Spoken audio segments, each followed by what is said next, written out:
Well, moving on now to the latest study on Nigeria's lion population, showing that there are fewer than 50 lions left in the country and across West Africa. Up to 99% of the African lion's original range is gone. This week's episode of Go Wild focuses on the plight of lions across West Africa. Arise environment correspondent Leila Johnson-Salami sends in this report. Lions are gradually disappearing, not just in Nigeria, but in West Africa. And there is a reason for Nigeria to be worried. Lion population is in danger of extinction. The lion, the king of the jungle whose earliest fossils are estimated to be up to 2 million years old. These social cats have roamed the earth for a very long time, but unfortunately their population in Africa has dramatically declined. According to international organization World Wildlife Fund, this is by over 40% in the last 3 generations, and experts fear that if action isn't taken, the African lion could become extinct by 2050.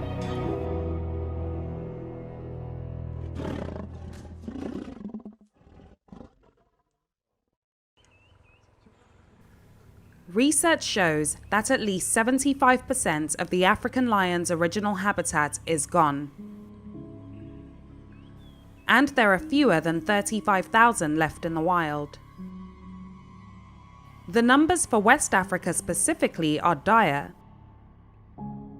Panthera, an organization devoted to the preservation of wild cats, estimates that there are between just 120 to 374 lions left in the region. Yeah, to put it into context, we have to look at the historical situation as well. So before all of West Africa was occupied by lions, with the exception of true deserts in the far north of the region and dense rainforest areas.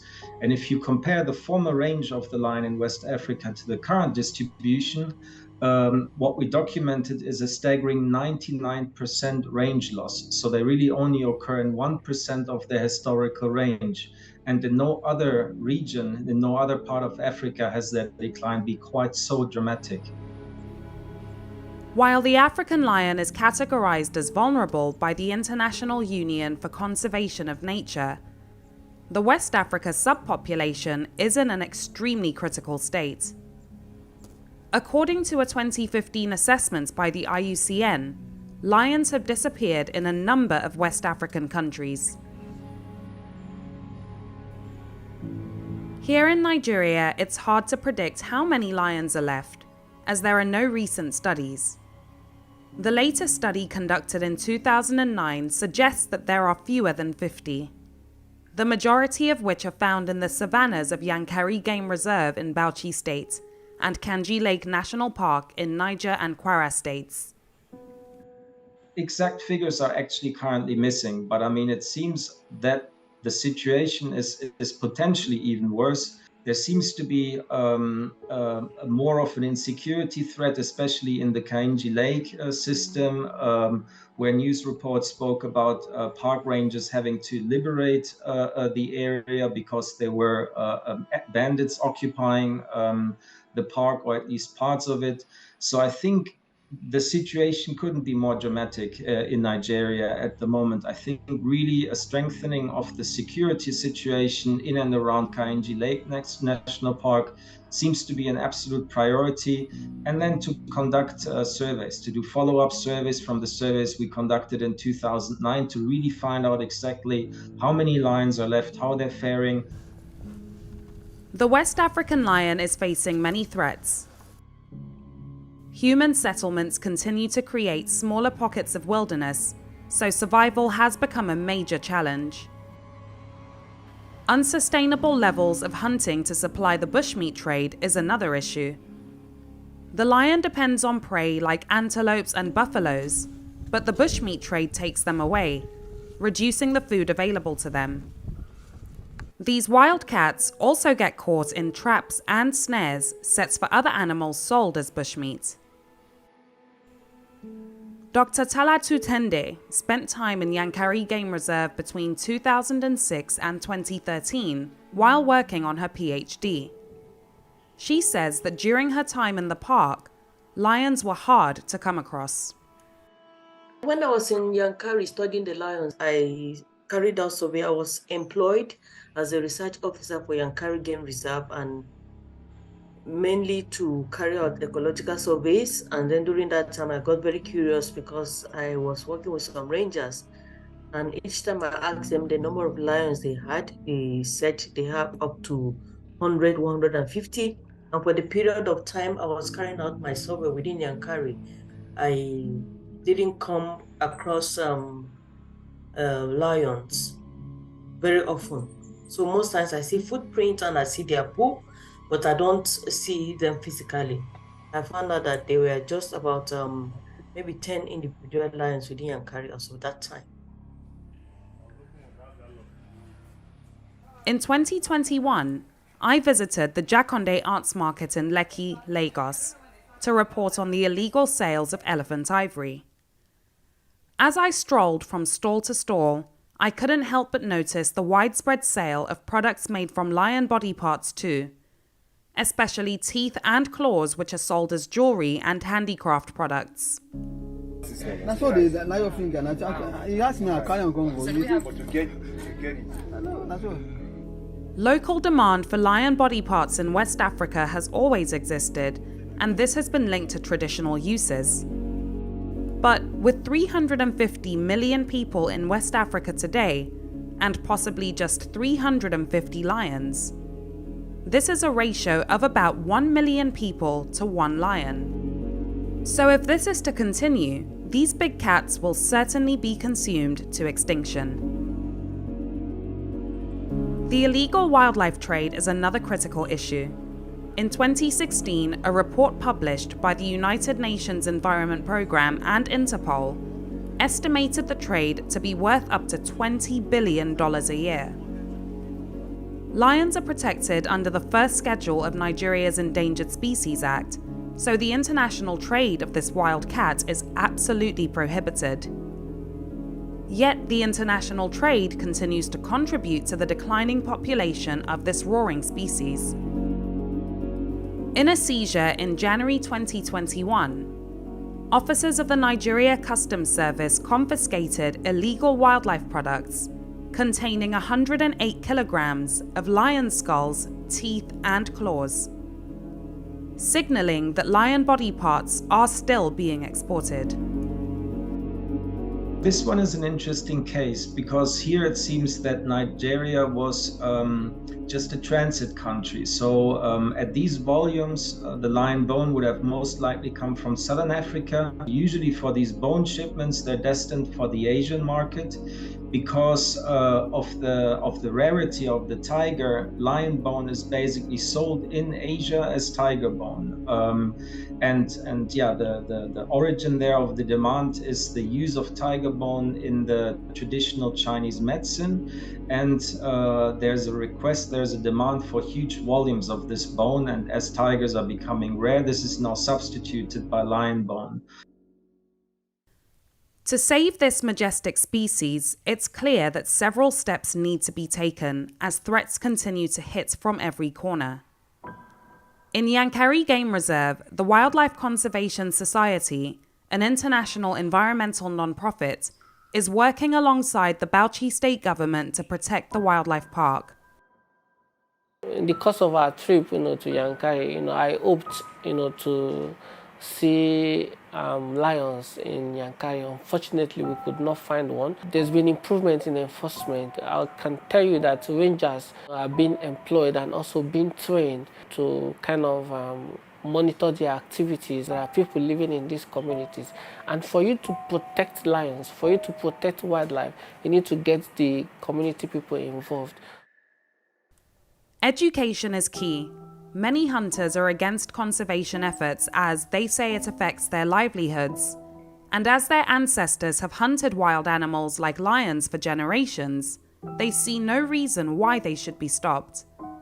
This is a continent-wide issue. We found that when discussing with the hunters, first, when we spoke about the disappearance of the lion, even though there was no evidence of lions still being around in the area where they used to occur, local hunters did not really quite believe us that the lion was absent, because they said the lion was always here. You know, we used to live with the lions, I mean, as long as we can remember, and our fathers and forefathers told us through stories. And so the lion can't disappear. It belongs to that system. When we did more in-depth socioeconomic surveys, we also found that the lion was one of the most important totem animal for these hunter communities. And so when we then conducted surveys, field surveys with them, with representatives from the different communities in the area, and they really saw with their own eyes that the lion had disappeared, this really triggered a mind change. And now they actually really closely work with us to bring lions back into that system.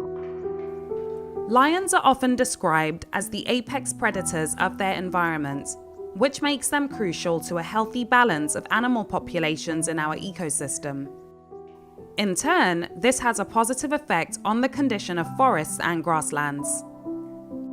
And a good example there is the Ghana situation. So Ghana is a country that used to have lions in several protected areas, but that lost them. We don't know exactly when, but it seems around the year 2000 to 2005. It was evident that when the lions disappeared, there was a 4 to 5-fold increase in baboon numbers. What that caused then in return was that the baboons were so numerous inside the protected area that they also strayed outside the park, then started to threaten the livelihoods of the local farmer community. And on a positive note, some exciting news from Senegal. A recent video has been released of a West African lioness and her 3 cubs in Senegal's Niokolo-Koba National Park. Florence was the first lion to be fitted with a tracker in Senegal. When transmission with her GPS collar stopped, many feared that she had been killed by poachers. But her recent discovery sparks hope for the recovery of the population of this species. More so, since 2011, Senegal's lion population has at least doubled, from 10 to 15 lions to 30. Thanks to conservation efforts by the country's Department of National Parks and Panthera. While West African lions are critically endangered, stories like this suggest that conservation efforts are paying off and offer a slight ray of hope for the survival of this great species in West Africa. Leila Johnson Salami, Arise News.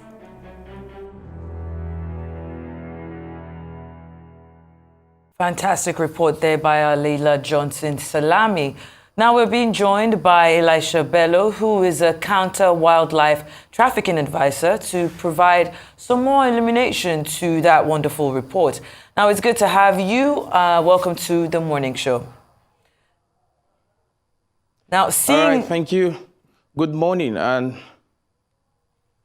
Yes, thank you for being here. Good morning, and thanks for having me. Yes, seeing as the trafficking of lions and lion parts have largely contributed to the decline of West African lion populations, what would you say are the key drivers behind the trafficking of lions? And are you satisfied with how little has been done to the primary actors involved in this illegal trade? All right, thank you. I think the major drivers for the trafficking of lions, or let's say the trade of lion in West Africa, is the consumption by the destination countries, and for me is for traditional medicines and other cultural beliefs. So this increase the rate of demand of the lion parts, and also the killing of the lions, especially in West Africa. And when we look at the satisfaction in terms of the enforcement or combating the illegal wildlife trade, especially the lion in particular, I will say yes, we have done a lot together with other law enforcement agencies, and we partner with Custom, Nigeria, and also Interpol at the same time.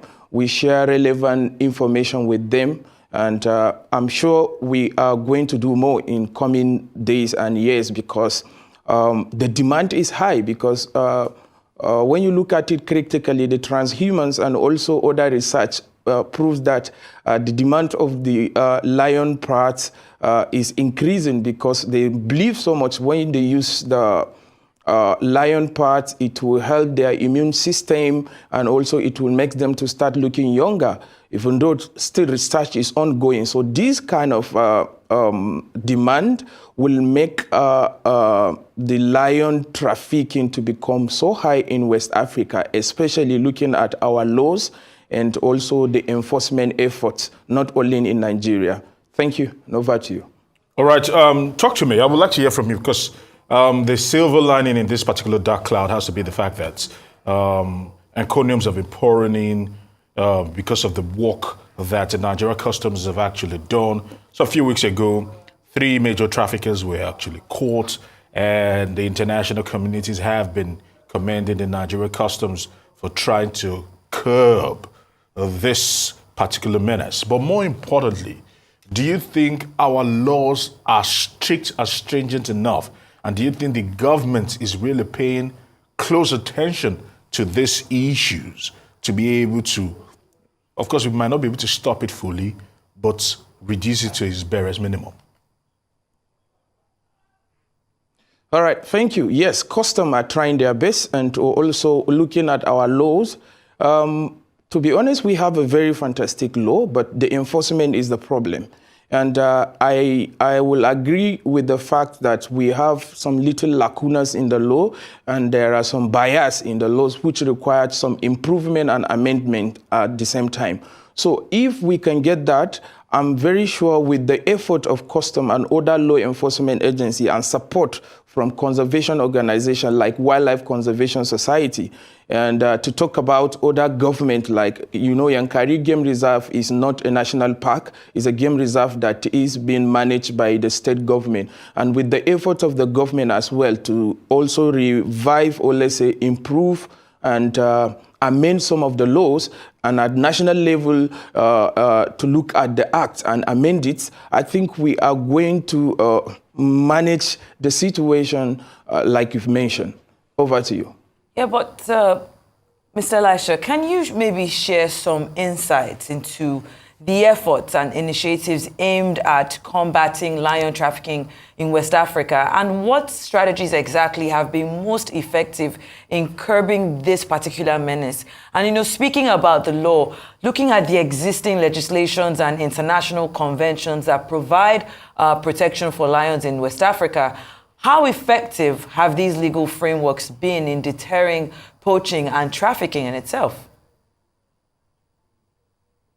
All right, thank you so much. Let me talk about the effort. I've just recently, about 3 weeks ago, I was in Maiduguri. I shared an information under a grant that we are implementing to tackle illegal wildlife trade in Nigerian-Cameroon Green Corridor. So I was able to share an information with the Nigerian Customs Service in Maiduguri, which were able to they were able to arrest about 3 persons with lion fat and lion bone that they trafficked from Cameroon to Nigeria through Maiduguri. So immediately when the information was shared with them, they were able to arrest those guys. That's to tell you that we are working together, putting more effort to curtail the menace of this trafficking of lions in West Africa. And also looking at the law, I want to tell you that, yes, all the relevant law enforcement agencies and authorities that has a mandate on combating illegal wildlife trade, they are working in accordance with the international convention, that's the CITES.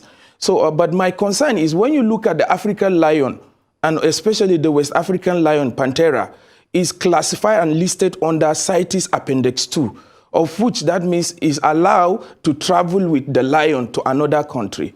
Until when we look at it critically as a region, as a West Africa, and come together and request for shifting the lions, especially Panthera, from Appendix 2 to Appendix 1 to restrict, because the number of lions we have in Nigeria, we are working in the Yankari, they are less than 10. In Kainji Dam National Park, they are less than 20. So if we do not address all these gaps, we will not be able to manage it, because there's going to be a lot of demand. And the international actors involved in illegal wildlife trade, they will try to put more money to people that know that can kill the lion for them and take it to them to their destination. So these issues need to be addressed in a very good way so that we'll be able to manage and also conserve the remaining lions we have in West Africa and Nigeria in particular. All right, Elisha, I have two questions. The first question being that, do we see this as a problem? Because if there is the demand for the bones, the teeth of all these wildlife, and also for the flesh of all these wildlife that they use as bushmeat and the rest of them, do we see this as a problem enough to begin to drum up support and drum up sentiments to get people to understand that this is a grave situation and we are in a dire strait? That is one. And some also have criticized the international donors that have actually contributed so much in trying to curb poaching and trafficking, because they say that in the first place, several of these people actually started this problem that they're trying to clean up. Talk to us about this. Is that perception true? All right, let me respond to the first one. It's a problem, and we need to come together and address it. How do we do?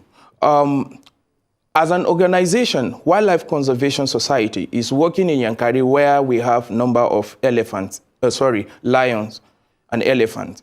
So what we do to manage the problem, we need to sensitize people, we need to educate people so that they will take the ownership as well and be part of the initiative in order to protect the remaining lions we have in Yankari Game Reserve. So what we do what is called conservation education with focus on all these endangered species with interest in lions and also elephants that remains in Yankari Game Reserve. So as part of this initiative, we engage relevant stakeholders, we sensitize, and we also train relevant stakeholders to understand the importance of them coming together and join forces with us so that we will be able to protect these lions. So that is not enough. Taking it to the national level and regional level, I'm sure there is a forum created now to combat is a task force that has been created to combat illegal wildlife trade in West Africa.